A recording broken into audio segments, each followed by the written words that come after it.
good morning to everybody, and thank you for joining what is the second of three congregational conversations that we have planned. Last week's meeting, the feedback that we've received has been very positive, and we're pleased with that. We think that the ability to talk with you about all the various things that are happening at the church is critically important to ensuring that we all stay connected and knowledgeable about all the wonderful things that are taking place.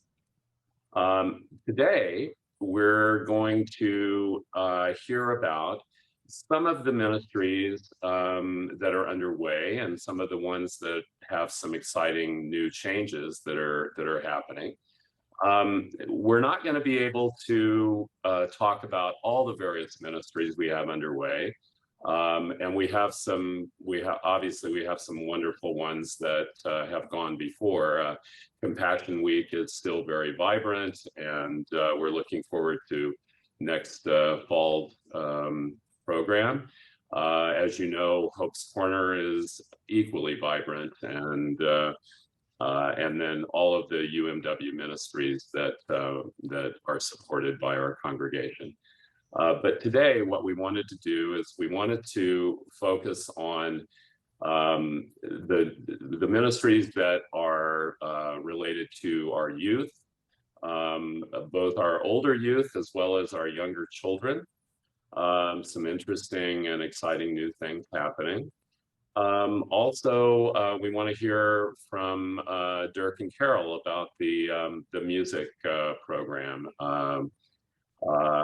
We're also going to hear about the activities related to our Deepening Faith ministry, as well as our exciting Changemaker initiative. So I would ask you that to make it a little easier for you to view things, if you could, in the upper right-hand corner of your screen, you'll see a little icon that says View. If you're on Gallery View and seeing a whole bunch of folks on screen right now, you might want to switch that to Speaker View so that the person that is speaking and the slides that are being projected ultimately are a little larger for you. Everybody is muted at the moment. That will stay in that fashion through the presentation segment, which is going to last 30 minutes or so. And then when we go into breakout, you'll be able to unmute because we're going to be looking for your feedback. And then we'll come back at the end of the breakout session. We will come back together for a few minutes of wrap up before we conclude. I just want to remind you, we are recording this as we did last week. And the recordings will be available on our website. So feel free to check back in on those. Or if you have friends that are missing today and they want to see what they missed, the recording will be there for them. Okay, so what we're going to start with is Pastor Jeremy has some exciting things to communicate related to our youth ministry and our children's ministries. And Jeremy, I'll let you take it from here. Thank you so much, Ken. We are really excited about the future of the youth's ministry and the children's ministry. I am going to sort of combine those times since I'm getting to report on all of these exciting things. So it will be a little bit longer since I'm doing both of those areas. And in the area of youth ministry, last week you heard from Claudia the report that we have a wonderful new staff member joining the team. Her name is Lee French. And Lee and Herschel are moving in as we speak, and we'll begin her work with us at the end of this month, as we mentioned last week. Lee is brilliant. She's been working at one of the leading churches in Methodism in the area of youth ministry. She's got the degree qualifications, the experience qualifications, we're really excited about Lee, and I know that you are going to love her, just the way you love all of the staff here. Um, uh, Now, we are beginning to see a light at the end of the COVID tunnel, which is really exciting because I've been here now for about 9 months. And in the area of youth ministry, an enormous amount of my work has been continually refocusing, reimagining things based on whatever the latest regulation is that's sprung on us at the last minute, it feels like sometimes. And so we have been shifting and changing, and the absolute key to that is has been our incredible student leaders and adult volunteers. Uh, you probably already know this, but we have some of the most amazing adult leaders and student leaders I've ever seen anywhere. LAUMC has this exceptional history and this strong base of leaders, and a lot of them are on this call. So props, you guys are amazing. Um, and as I talk to youth workers all around the country, I can tell you we're in a really good place right here. There are people who have had everything die and leave, and we're pretty good. We have continued to innovate during this time, but we are looking forward to the time where we are leaving that time. And before I arrived, we began working with this idea of multiple on ramps, and I really appreciate that concept, and that is continuing moving forward. I mean, there was a time when Starfire was synonymous with youth ministry in a lot of people's minds, and Starfire is going to continue as an incredible on ramp for students who are passionate about singing. We are also developing lots of other on ramps. Many of you, whether you know it or not, has benefited from one of our really successful on ramps, tech ministry. We have teens that are involved in running our tech, our live stream, that you view each week, and it's really been interesting. That ministry has grown. We have incorporated new students that we had not yet seen prior to the pandemic, as we have been in the pandemic with that. And CJ Arneson and his work in that is key. He's been brilliant as always, and has I've heard countless stories of his ministry and the tech team being a lifeline for these students during COVID time. And we are going to have a lot of more on ramps. Um, and a lot of different types. So not just ongoing programs, but also things that people can join for the first time, like maybe a civil rights pilgrimage, or foreign service and spiritual pilgrimages outside of the Los Altos area, as well as putting our students to work locally in our ministry here and in the surrounding communities. Um, so we're excited about that. As we mentioned last week, I'm one of the people that's on a campus master planning team, and we're trying to say, okay, what have we learned from COVID? What are we imagining going forward with the use of our campus? And one of the things that we're looking forward to is in the same way that we need good play spaces for our children of all ages, we also need those play spaces for youth. So we can imagine things like basketball court, volleyball, all kinds of different play spaces in our future, to Because make I'm not our getting any campus sound. a really So welcoming place no, no, for I'm on the right place. teens. So Um, and so, but the big work in our youth's ministry has been this idea of sort of developing a new engine based on our change maker values. That what attracts families to our church isn't just that we have a basketball court, because there's those all over the place, but also because we have because this is the place where kids come to change the world. And so we had a huge learning lab with our team Possible, and we worked with Kim and that group to imagine sort of our first beta test of what youth programming could look like, in part with that as its engine, with a campaign that we called Ignite Your Light this fall or this winter. It was incredibly successful. We had a lot of students deeply engaged. The idea was in 6 weeks, they discovered a passion and did something about it. You probably have seen some of the challenges from our students that were part of our environmental group, trying to figure out how we can have a positive impact on climate change. We've shared some of their videos and some of their work through our social media channels. We've had students involved in anti-racism work, as well as working on mental health and teen anxiety. It was really powerful over the course of that winter, and we're looking forward to our continuing renovation with that in the crosshairs as Lee comes on campus. Summer is going to be super fun. Every Sunday night, summer's gonna be a mix of in-person and online. So on our Sunday nights, each Sunday night, we're gonna meet in person in some way, socially distanced, masked, and we're releasing that calendar very soon. But everything from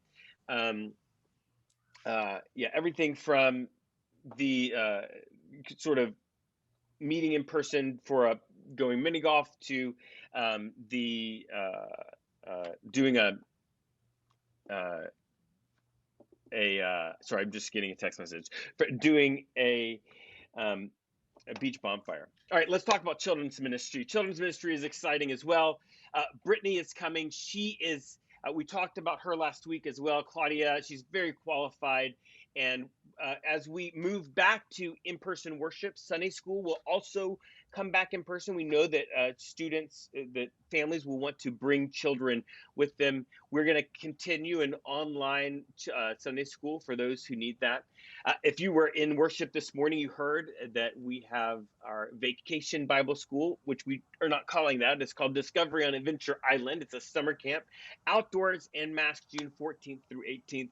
We are excited, and we would love to have you partner with that.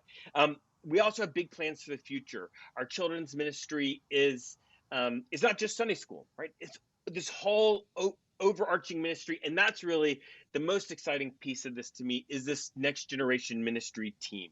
We are looking at a whole family approach. And when I say whole family, I don't just mean children and their parents. I mean whole family, right? When we design discipleship for these children and youth, we know that the best possible approach is for them to have parents and aunts and uncles and nieces, and that college student that was here last year as a high school student, all of that involved. And so we're developing a team in this idea where all ages come to be empowered to change the world. For some reason,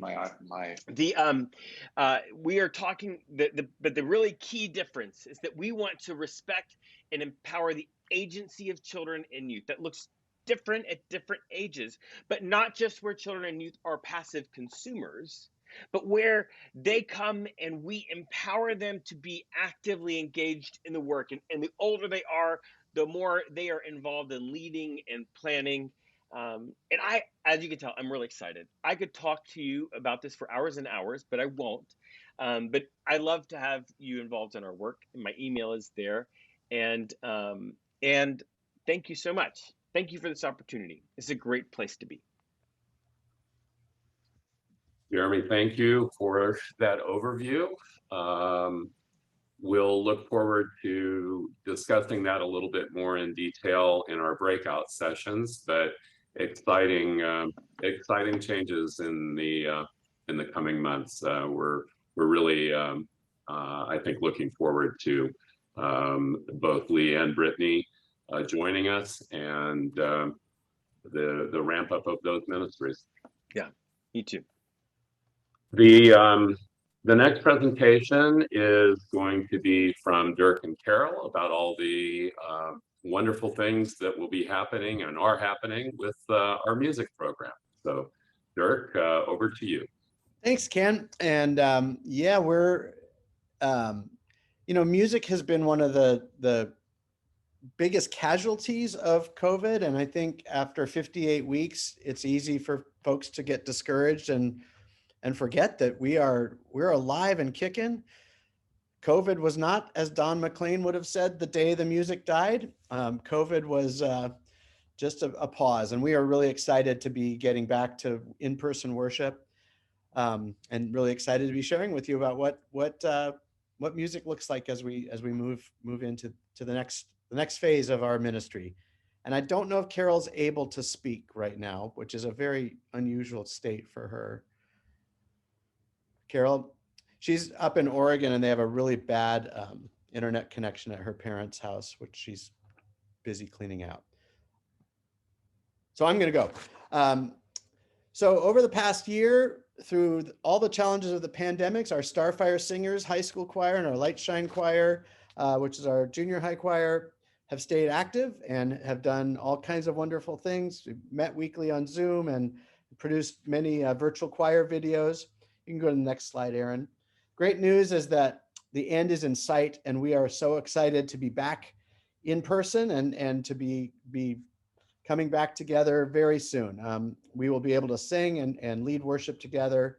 Whatever the size of the group, there is a place in our church for young people who love to sing and to be a part of worship. Carol is committed to that, and I'm committed to that, and Pastor Kathy's committed to that. And we're super excited to be working in the youth choirs, for the youth choirs to be working as part of the youth ministry that Jeremy just talked about, and to be working with our new youth director, Lee. So the next thing to talk about is our New Covenant choir, probably the most vaccinated choir on campus. So we're excited to get back together too. We're actively, I've been in contact with several amazing candidates for the director of New Covenant. Their wonderful director, Bill Golden, retired 3 months into the pandemic, but we've got several excellent candidates, and we will be ready to roll the day that we're able to sing together. And New Covenant will be back together again, and I know we'll be creating amazing music and worship and doing all kinds of things. I can't wait. I believe strongly that the festival next year is going to be in person, and we are going to be celebrating the birth of Jesus and the rebirth of music in this church. And then there's our Creekside Worship Band, who has been our kind of the mainstay of music through the pandemic, because we were able to gather and to sing in a distanced and safe way, and through wonderful technology have been able to create videos and audio. And we're excited, as I talked about last week, and as Kathy talked about last week, our Creekside Crossing service is going to be undergoing a bit of a, I guess, facelift and overhaul, and we're going to be focusing especially on the intersection between faith and work. Creekside Worship Band, of course, will be an integral part of that, and will continue to be gathering and making music and growing.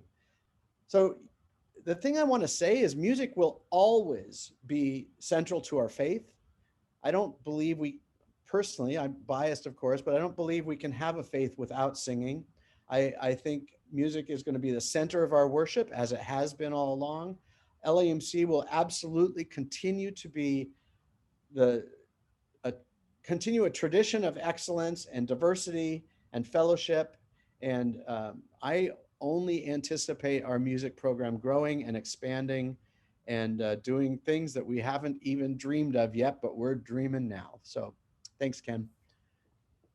Thank you, Dirk. And Dirk, especially for, I think on behalf of the entire congregation, thank you during this pandemic time for all the efforts with the technology and with the music, and how wonderful it was that over the last summer you were able to pre-record as many songs as you did. They're wonderful. And by the way, who knew that Bill Hare had a voice? My goodness, that man can sing. Come to Creekside Crossings when we open again. So thank you very much, Dirk. Our next presentation will be handled by Pastor Kathy. She's going to speak with us about the Deepening Faith Group and the upcoming activities related. So, Kathy. Thanks, Ken. I grabbed this presentation for myself because this is so important to me, this part of the church's work. But I do want to say we are unusual at this church in that our deepening faith work, how we think broadly about faith formation is led by lay people in this church. It's usually the work of the pastors only in most churches. And here we have a deepening faith team that was part of the whole organizational strategy that you had under the 2020 vision that you put in place 10 years ago. And we have a staff director of discipleship initiatives, and that's Kim Jones. So the Deepening Faith team is led by Raymond Lockley. So the fact that we have these two very experienced, very thoughtful, insightful lay leaders leading a team of other lay people, Bob Ola, Perry Erickson, to work together on thinking about faith formation in this church alongside the ministry team, the pastors and the directors of the senior directors of our programs, is a great wealth. So I want to tell you a little bit about what we've been working on. You can go to the next slide, Erin. We've gathered the ministry team and the Deepening Faith team together, and we're asking, what does it mean to be a disciple of Jesus Christ in this place at this time? And these are just some of the things we've said. They're people who exhibit the fruit of the Spirit: love, joy, peace, patience, kindness, goodness, faithfulness, gentleness, self-control. Those are perennially true. Those words come right out of the New Testament. We also see in this time, though, the characteristics we see of disciples is a hunger for growth and a spark inside of them that is their personal purpose in life. We see in this congregation that has a bias toward action in the world, that we believe and practice a love of God that leads us toward love of neighbor. Right? It's very Wesleyan, Methodist of us. This congregation lives that more than any congregation I've ever seen, that we demonstrate our love of God laterally in the way we love our neighbors. And also very Wesleyan, we do our faith life in community. We do it with one another, in small groups, in studies that we do together, in the ways we pray together and worship together and come together to be in action in the community. And we think much of that is captured in these three words we use again and again: connection, compassion, courage. So we go from there to think about, how do we help form people into these kinds of disciples? At every age, we are really looking at this time, as Jeremy just talked about, towards seeing faith, spiritual formation as a continuous process from birth or baptism through the end of life. And these are the kinds of questions that we are asking one another now in this group that is doing some strategy work together. How do we equip families to nurture faith at home? How do we honor different individual paths that people are on and still do faith in community? How do we start from action? We know that for many of us, action comes first and leads to faith. And in many traditional ways of thinking about that we presume that you have to have faith before you go to action. So we do things a little bit differently here. And then we ask, what does discipleship, what does it mean to be a follower of Jesus in a church that thinks of itself as we do, as a change maker church? So these and other questions are what are forming our answers. We hope that by the fall, we'll have some new programs to invite you into spiritual formation. And I also just want to say quickly, this work is never done, right? We'll finish this work, maybe, or we'll get to another place of having it done, and then we'll do it again. And every time pastors change, you will do it again, because this is a continuous and continuing conversation, but it is right at the core of who we are as a church. And so we're going to keep having that conversation. Thanks, Ken. Thank you, Pastor Kathy. The final presentation before we go into breakouts is going to be from Kim Jones to talk about the Changemaker Initiative and all of the activities surrounding Changemaker. So, Kim? Thank you, Ken.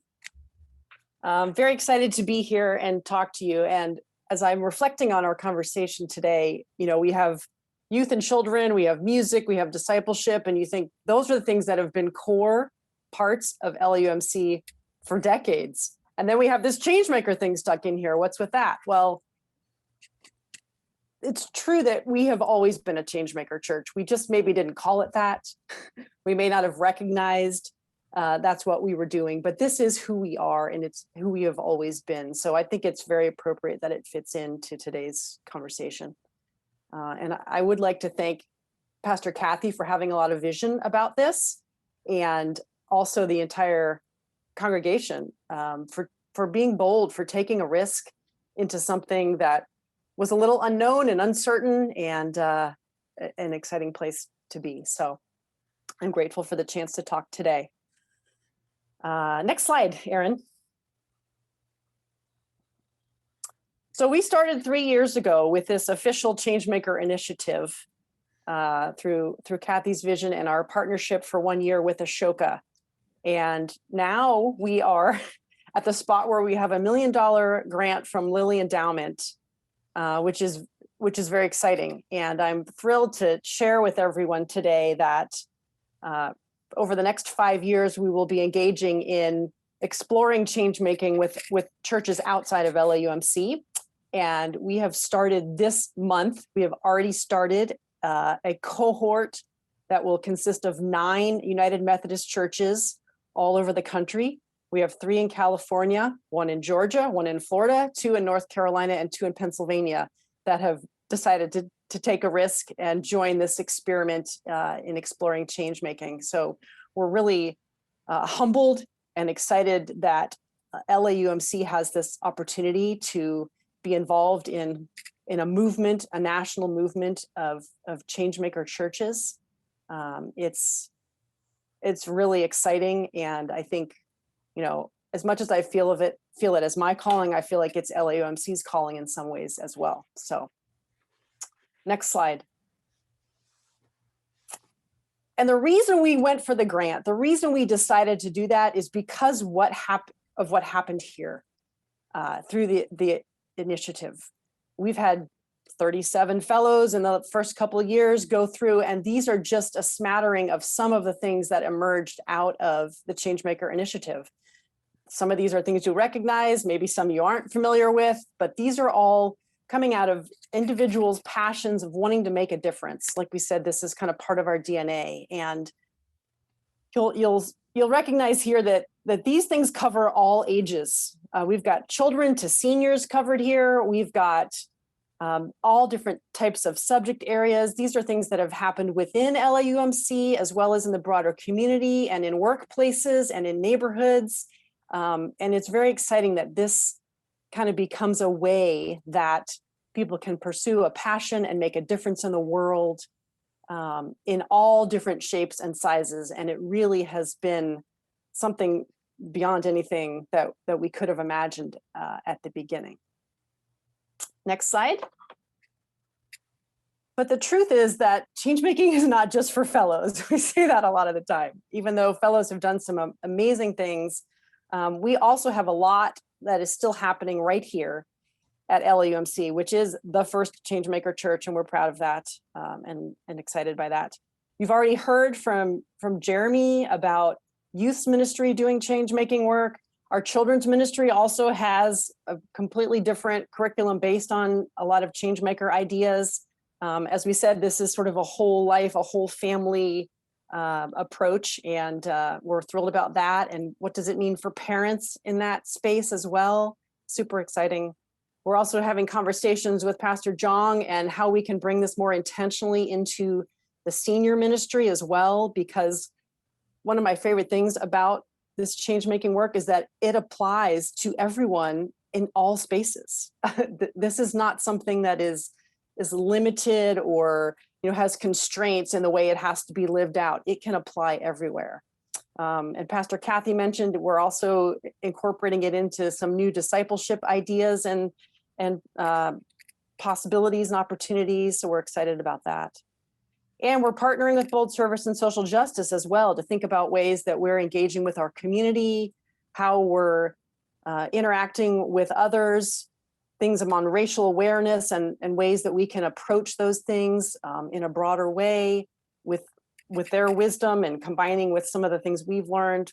The possibilities are endless there. And we're of course still thinking about some fellowship experiences. There is an exciting hunger in people here to pursue this, to take a risk and do something bold and figure out what that looks like for themselves in their communities that they're part of. So what can the fellowship look like that can make it accessible for lots of people? Next. So this is really the core I want to share with you today, because there's so many things about change making that get confusing, feel unwieldy. We're going out to other churches, we're doing things here, it's happening with different ages. What is this change making? And the way that we find easiest to talk about it is to think of all of us having three circles. You have your own circle, the orange one, which is about you and your strengths and your gifts and what you're passionate about and what experiences you've had, joyful as well as painful experiences. And then in the upper left corner, you have your faith through God, through our church, our spiritual practices, that journey that Kathy talked about being very individual and unique. And then we have the world that we're all living in, and that there are concerns, there are problems, there are issues, there are opportunities, there are connections and disconnections and broken connections. And that world is different for each of us based on where we live, where we work, where we volunteer, where we go to school. So a change maker really is trying to move these circles closer together so that they interact and overlap.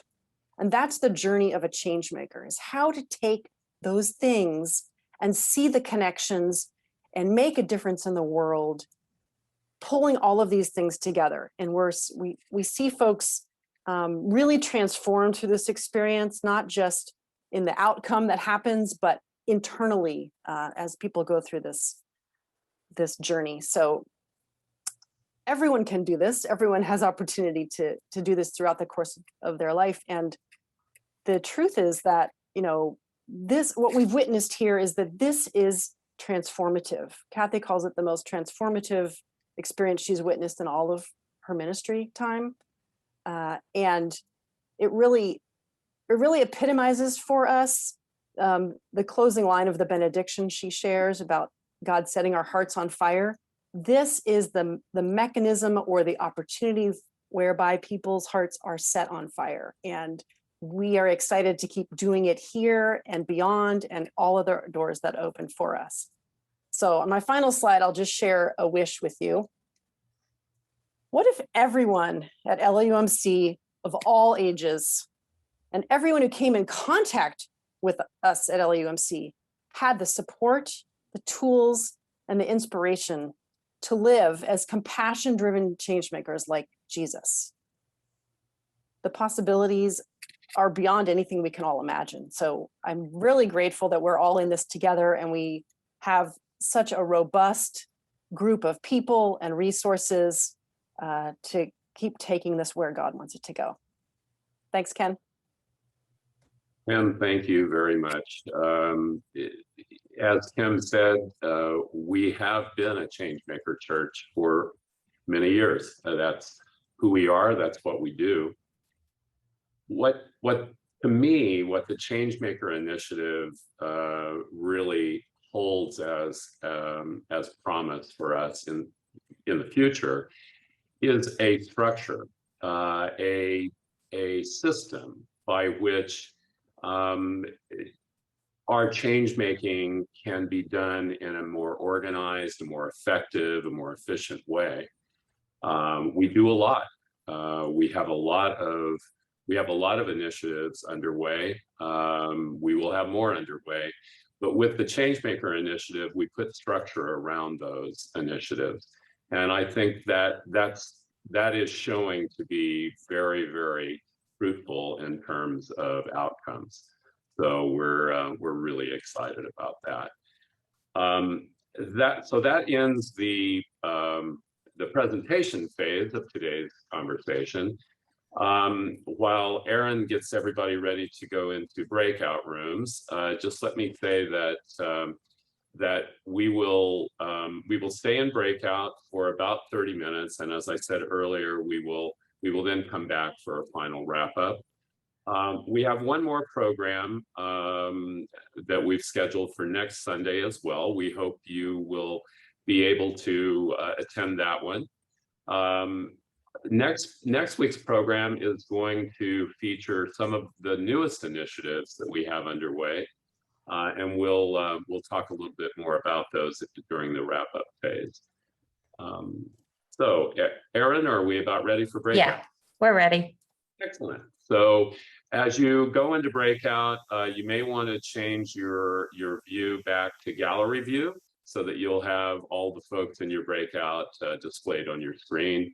And then we'll come back into speaker view when we come back for wrap up. So here we go into breakout.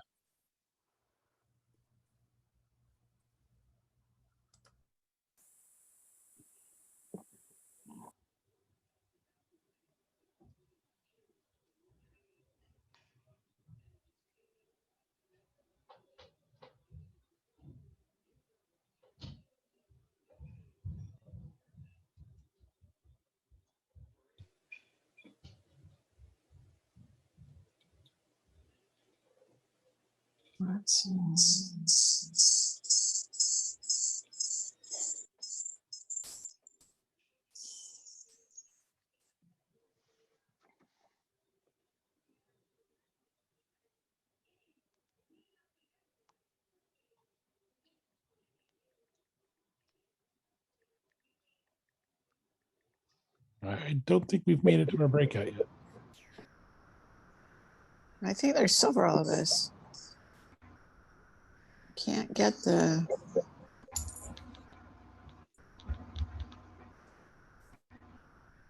Looks like they're doing them one by one because I can see the number of participants dwindling. So I think they're just working through the list. How many people in this breakout? We're not in a breakout yet. We're still in the main room. But it looks like about a third of the people have been assigned so far. Get rid of that layer.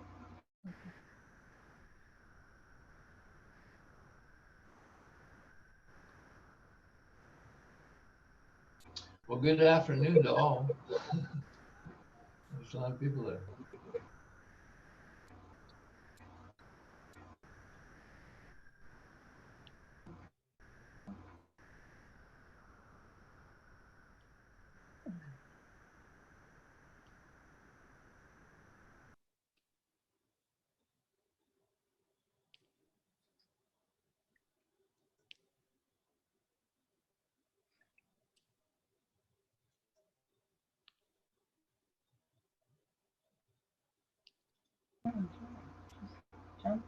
Mm-hmm.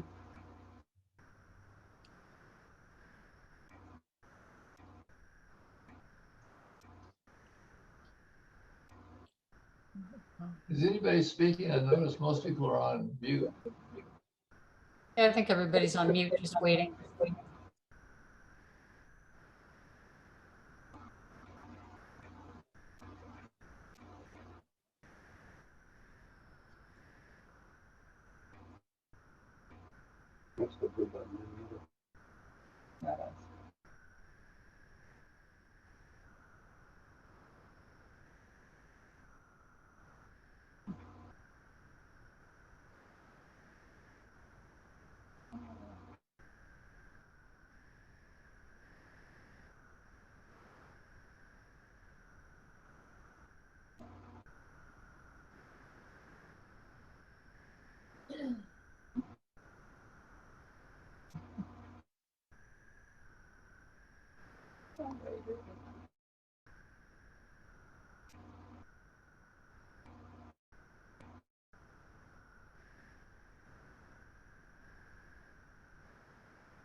So Erin, we Yeah. have had the same issue that we had last time where a few people don't show up in the breakout room. So everyone who is left, Erin's been working to assign people to breakout rooms, and for some reason, the system isn't showing you in the breakout room, so we're not able to move you. So last time this happened with just a few people, and what we did is we had the breakout room of the people who we weren't able to reassign. So we could certainly do that. I have no idea why this is happening. It looks like we have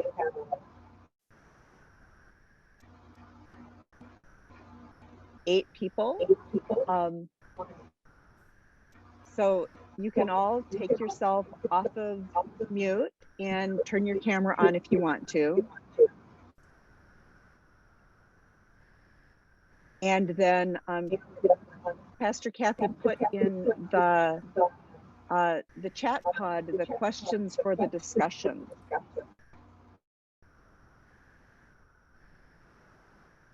So again, those of you who are, go ahead.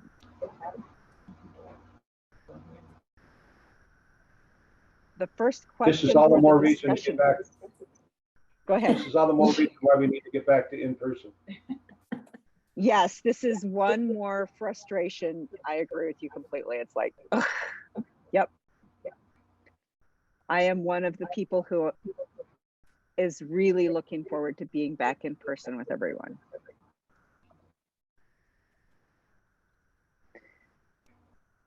So the questions, I will just remind you, the questions for the discussion, we can start with these and we can also go anywhere else.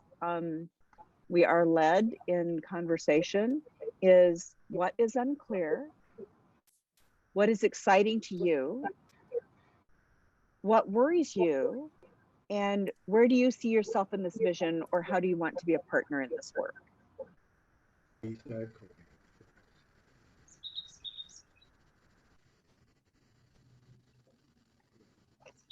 So who has some thoughts to start the conversation?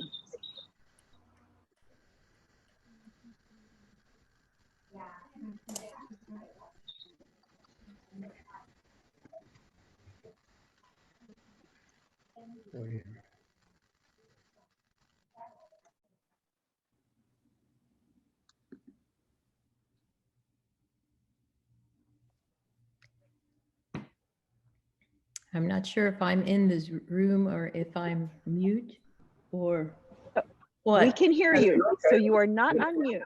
So yes, Gina, if you have some thoughts on this. Does it call me iPhone? So I see you as Gina Davies. Okay. Okay, is this any better as far as hearing me? Is it better to hear me this way? Oh, do you have, so do you, you have both your phone and your computer? I do, because the computer's hooked up to the hotspot on my phone, and I'm afraid if I turn something off, the whole thing will go away.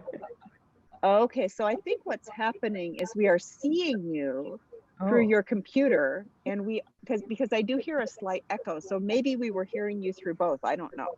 Okay, so my screen has only Zoom post attendee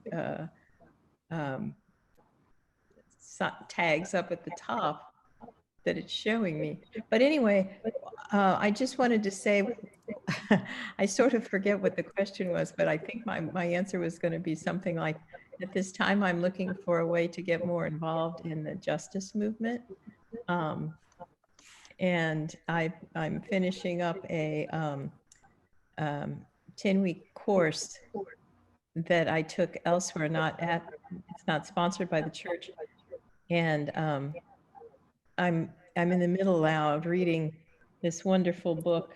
I forget what it's about, but it's all about what to do to get going in the justice movement when you could decide to commit to it. And the important point it's made so far is just do something. Don't worry about picking exactly the right thing. So that's kind of where I am right now. Awesome. And so have you had a chance to do any discernment in terms of where in the justice movement, or you're just like something in justice and I'm continuing to think about what it is? Well, we just started our phase 2 of this session, these sessions, and I think that's going to be part of that, because our first job was to read this whole book, which I got yesterday on audio tape. So I've heard, 4 chapters of it, but not the whole book yet. And it's really useful. There's really a lot of great information and guidance in some books out there, I'm finding. So I hope to pursue some of those suggestions. Excellent. Thank you. How about other people? And I'll remind you, the questions are, and you can answer any of them. What is unclear? What's exciting to you? What worries you? Where do you see yourself in this vision? And how do you want to be a partner in this work? And what I'm hearing from Gina is she sees the place for partnership for her in something in regard to the justice movement. And Jack, if you're talking, you're on mute right now.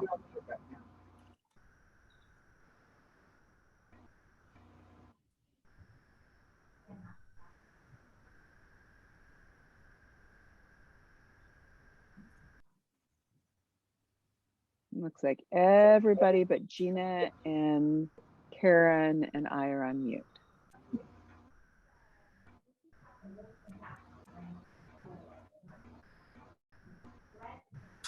And I know Jo Mary said that she's in listen only mode today.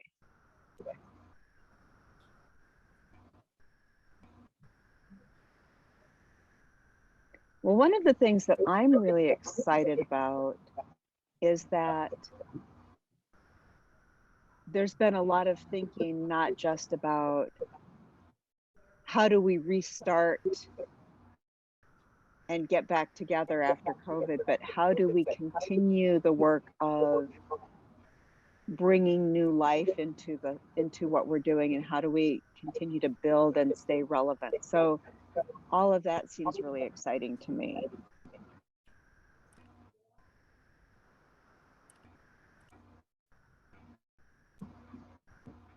I think the outreach that the church is focused on to be more engaged with, whether it's Hope's Corner, which obviously we are so akin to, but also Community Service Agency and the Day Worker Center.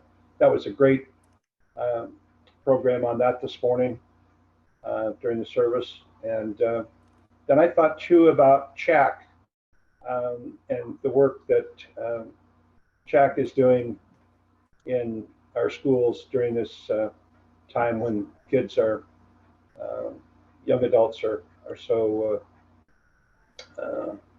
stressed and from lack of just inclusion. It's just been a really tough time. And I've been involved in all of those groups in one way or another. And it's just, I think it's great that the church is just bringing, there's so much good being done. And if we can do it together, it just gives us more strength and community.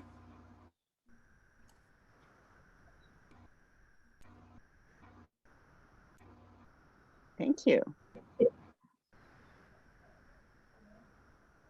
And Dawn, I see that you unmuted. Do you have something that you want to add to the conversation? Well, I'm just gonna...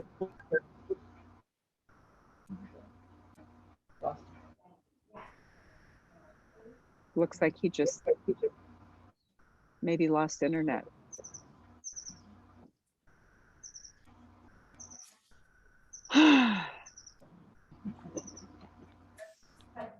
So is everybody as excited as I am about June 13th? We'll be there.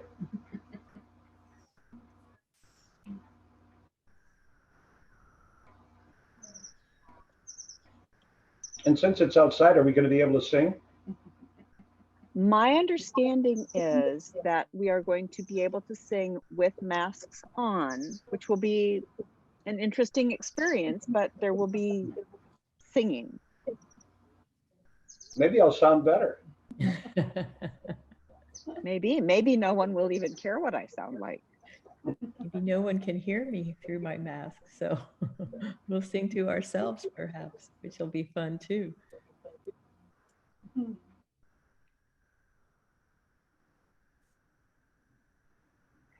This is just quickly say I've been losing connection a lot, so I missed most of the conversation. And also, I seem to be getting an echo from.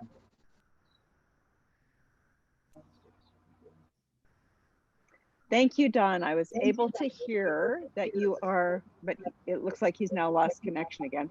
His connection is going in and out, and he's got a lot of echo. Yeah. This is the crowd of, we're either having trouble with connections or whatever else that is. This is the crowd that is persevering through challenge today. Could you remind us of all those points that we're supposed to be thinking about right now? I think there were 5 or 4 items. Yes, and they are in the chat, but just in case I don't have any access the chat, yeah. you know, it's what is unclear, what is exciting to you, what worries you, and then where do you see yourself in this vision, and how do you want to be a partner in this work? I think one of the, or several of the exciting parts are the new youth minister and children's ministry that are coming, and that's going to be fun to see how that all melds together. But that should be just a plus for our church. Yep. I especially like this idea of the children's ministry, including neighborhood family affairs where children and adults can be exposed to the friendship and the contributions of our church together and can come together to events also.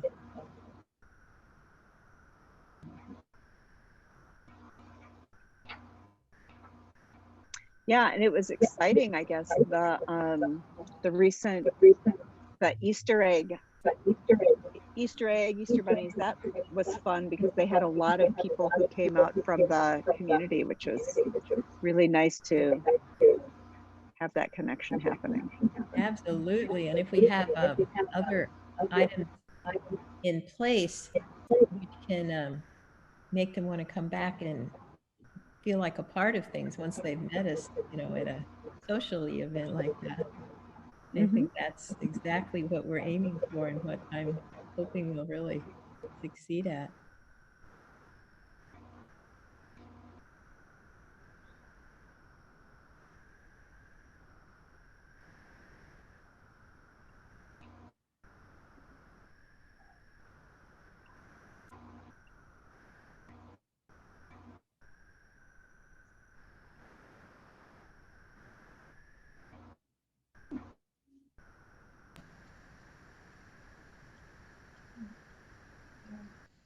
Yeah, I'm going to try to finish and see if I can. There's no guarantee. As you've seen, I've been dropping back and forth on what's going on. And unfortunately, I think, Yvonne, when you speak, I'm getting an echo. In fact, I'm even getting an echo on myself, so I'm not quite sure why that's happening. So I've really missed most of the conversation. So we're just listening, trying to understand more what's really going on. And it generally looks positive and be interesting to see more details. John, do you happen to have any little message in the lower right corner of your screen or off to the right that says is trying to talk to you through Zoom? Because mine just did and asked me my problem, and I told it, and I didn't tell it, I just said something, and then it said, if you're having trouble seeing, do this, it told me to minimize something or other, and I did, and now I see you. So there is hope, even when things seem to start to go crazy on the computer. No, I'm not seeing any messages or anything. So, and I'm not sure what's really going on. Do you see any pictures? I see. Yeah, I see. Right now, I'm seeing 4 pictures, and the iPhone. None of the iPads or iPhones do I see a picture or the host. So basically, see, I'm Karen and Jenna and Yvonne.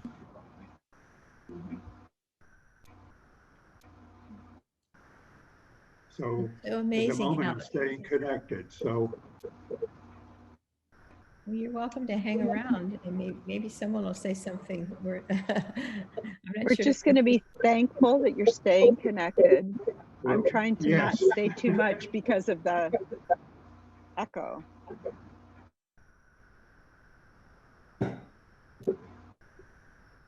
Does anyone else want to share an idea of the particular spot that they think they might want to jump into a church that's new, or, you know, they've been surprised and pleased to learn about?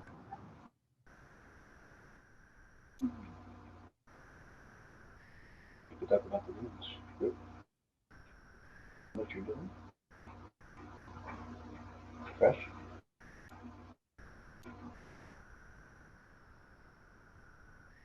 Hi, Jack. You just popped up on my screen. Oh, you're muted. You're muted. Can you unmute? I haven't been able to hear anyone. Ah, can you now? Yes. Good. You're making progress. I have 4 pictures now.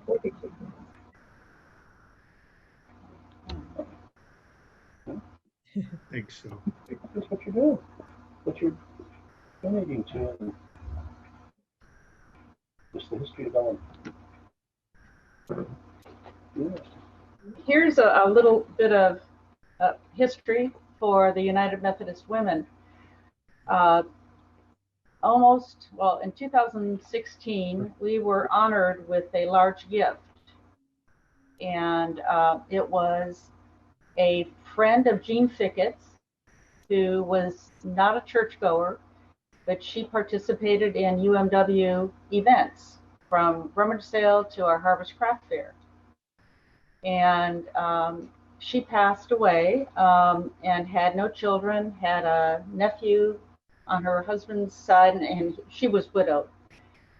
And so she gave a very generous donation to the United Methodist Women because she felt the connection.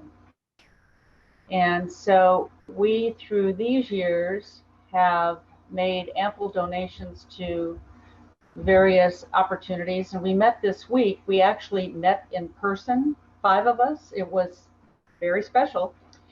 On campus. On campus.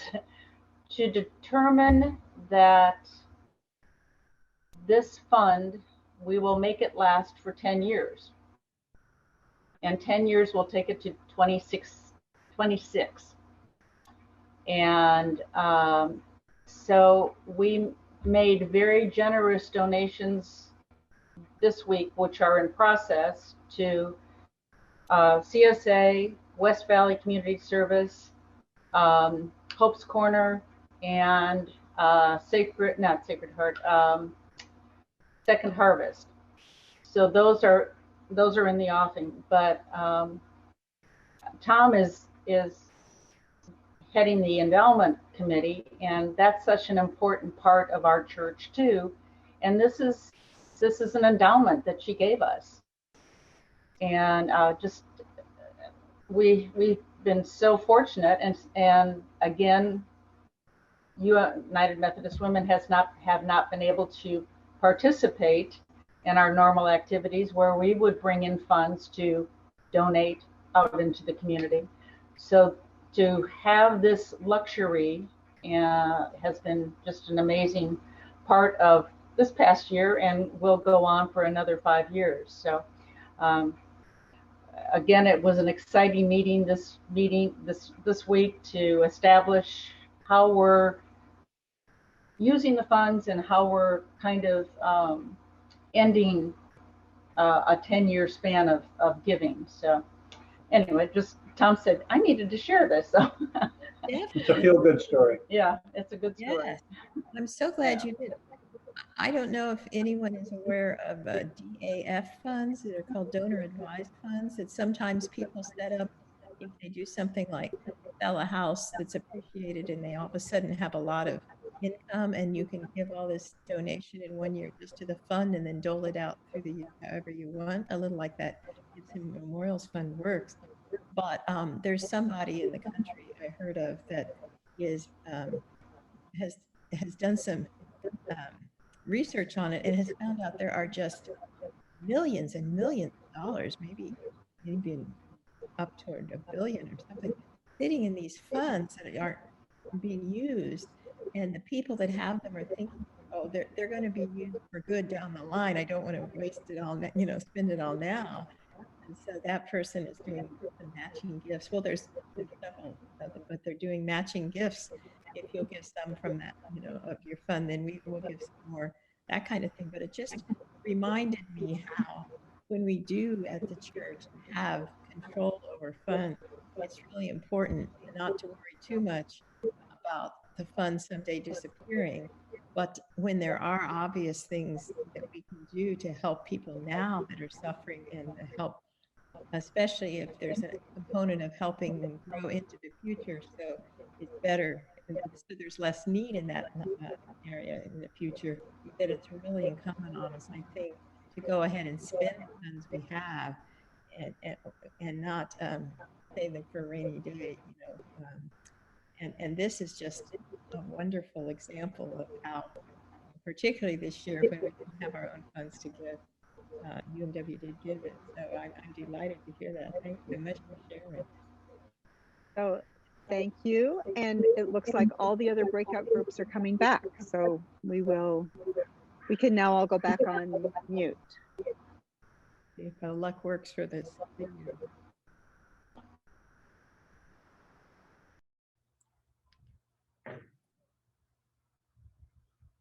And I will just say, if you are a facilitator and you are bringing questions back from your group, this would be a great time to type them into the chat space. Well, there you are, Ken. Go ahead, it's all yours. Here I am. Well, thank you, everyone. Welcome back. And to wrap up, again, I would encourage you to, if you went to gallery view, go back and click speaker view so you get a nice big screen. And we had a very good discussion in our breakout. I hope each of you did as well. Erin, do we have any questions that we need to deal with that you see?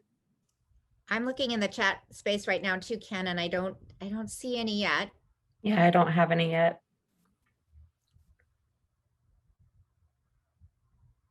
We didn't in our breakout session. I thought the feedback was that the presentations today were clear. There weren't too many comments that things were unclear about our presentation. I think the general sentiment was that the programs that are going to come forward in youth ministry and in children's ministry are critically important, but not to forget about the music program. The music program is integral to a lot of what we do. And, Starfire is incredibly important. And that was reinforced in our group as well. So. I heard similar things, Ken. There are a couple questions now. So this one I think is for Kim. For the Changemaker initiative, what are we doing to attract more of the senior members to tie into changemaking? Kim, you want to address that? Yes, I will happily address that. First of all, we have had several seniors be Changemaker Fellows, so that will continue to be an invitation to anyone who is interested in doing that. And I would, those folks can talk about their experience and how it worked for them. But we are also having conversation with Jong and how to engage with some existing and potentially new senior endeavors in the church and how to pull change making into that. And the way to do that is the way that we do anything with change making. It's asking those folks what it would look like for them, right? It's change making is about empowering others. So we're going to have conversations with seniors about what they want to do in this realm. How do they want to think about being change makers or being walking alongside entities, organizations, people working to make change? What can that look like? So we've got a few paths. Fellowship, working in the current senior space that's already existing with the current leadership team in that ministry with Jong, and we're very open to new ideas and suggestions always. And I'll just add, this is my particular focus. I've been talking for a couple of years. I really want to know, what does it look like to be a change maker when you are in your 80s or 90s, right? When you are not really in a place in your life where you want to go out and start some new project, but you still see yourself as somebody who is a compassion-driven change maker like Jesus. What does that look like? I think that we have great groundbreaking work to do in that area. And I would love for this church to be the teachers of that work for many other faith communities. Yeah. Here's one for the deepening faith and faith formation. Where is more information available? What does it look like? Groups and learning and actions. I'll take that. What I gave you this morning was kind of up to the minute notes on where we are in the discussion. We are still in the process of formulating kind of a new strategy for small groups and discipleship at LAUMC. And I expect we're going to have something to sort of roll out to you over the next, what do you think, Kim, 3 or 4 months? Yeah. Yes. And that by fall, we'll have at least some experiment to invite you into. And so we will give you much more about that in the next few months. There's really nothing I'm not telling you yet. Right? Can I just add something to that, Kathy? Yes, please. When you do consider that, can you please consider offering it via also some aspects of that via Zoom, because it has been a changing experience for my wife to be able to participate. Thanks for bringing that, Michael. That's really great. And that's so important. I think that's one of the things we've learned in the last year is that from now on, we have to offer everything in a variety of different forms, right? So that access to what the church offers is much broader. Thank you. Yes, hybrid is here to stay. And any new discipleship things are going to have a variety of options and choices. Stay tuned. There was additional discussion in our breakout about the critical importance of communication, and we clearly understand that. We obviously have had some challenges with the pandemic, but we've also learned some things during the pandemic time. As you know, we were live streaming church services before the pandemic, but the way that we are having to deal with communication during the pandemic, it forced us to probably fast forward a lot of the planning that we had around our online ministry. And I think we have learned a lot. We have still a long way to go, but online is here to stay. I don't see online going away at all. I think a lot of the programs that we conduct at the church will have an online component so that more people can come in and attend. You know, our church council meetings, we have four of them, you know, once a quarter. And we're now live, you know, we're now Zooming because we have to, we're Zooming those church council meetings. Well, the attendance at church council has doubled or tripled over what we normally would have had in the past. And I think that's wonderful because that gives many more folks in our congregation an opportunity to hear in more detail about the various things that are happening. It's just one more communication tool, and I think a very effective one. Can I say something? Please.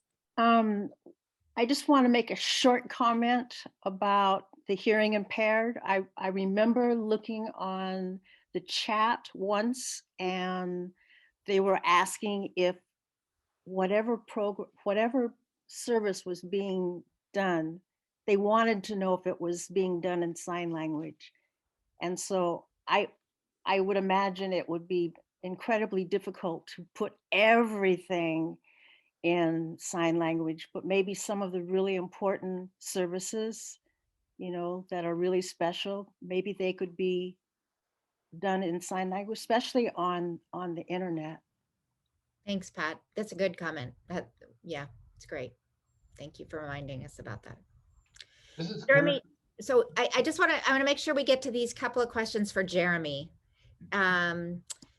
about the many on-ramps, in addition to just Starfire, you talked about as ramps on into the youth ministry. And do we have to worry about spreading too thin? And how will we do recruitment for all of these options?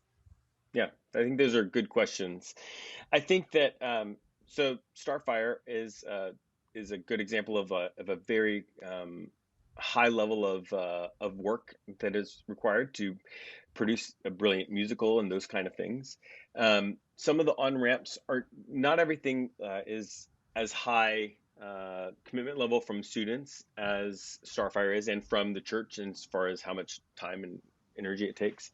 So I think that it's about a range of offerings, from very simple, not a lot of prep kind of offerings where you might open a space up for students to come and gather before an event and, you know, do a study thing, to things that might be a trip, for example. So sometimes it's really the idea of really thinking about our youth ministry as everything that we're doing, people are welcome to come, and making sure that we are designing a program that meets as many different types of student personalities and interests as is feasible, right? It's not possible to actually be all things to all people.